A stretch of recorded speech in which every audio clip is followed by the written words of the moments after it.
Well, hey guys, thanks for being with us for the Weekend Extra. My name is Josh, and we have Pastor Gary Underwood with us. Hi guys. And we're talking a little bit about prayer.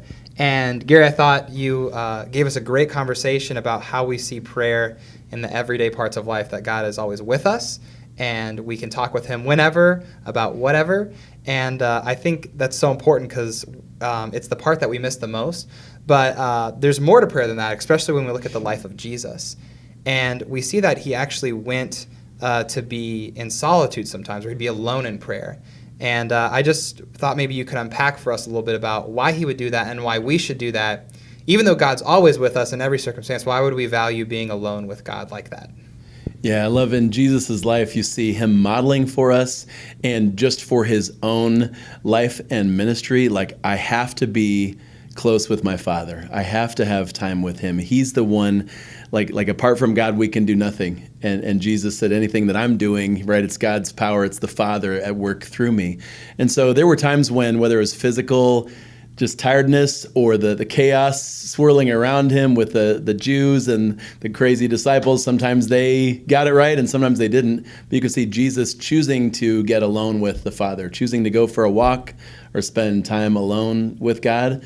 The Garden of Gethsemane, like before going to the cross, right? He spends some time just pouring out his soul and his anguish, and just we see some of the humanity in Jesus that he took on, right? A full dependence on the Father there. Yeah, definitely. But it's also a reminder that, hey, there should be times in my week where I get alone with God. If I have to schedule it in advance, if I have to turn down the noise of something else, whether I talked to someone today that was saying part of the way I draw closer to God is turn off radio talk shows or turn off the music when I drive, because it's that silence, right? It helps us create space to just be alone with God, but it's not natural for us. Yeah, so do you think that there'll be like certain times of our week or certain seasons of our life where that's going to be an even bigger priority for us to make time for? That's a great question. That really is. And I think if we view our relationship with God as a friendship, that there are moments in life where we're closer to him and moments where we feel farther away. Some of that's normal. It's not ideal, but it's the reality of our experience. In fact, I would say, like we talked about a little bit in this message, like what you're going through, your circumstances, right, or the emotions and things that you feel. We see David using just about anything as an occasion to pray. Yeah. You know, we don't get a picture of what every day was like for him, or how he sounded when he was, verbalizing or writing some of these prayers, but we do see him trying to develop that habit of, okay, no matter what's going on, like, I know God's here, right? I can trust him. Yeah, and that's so important to remember, that he's available. There's not special places or special times when we can access him.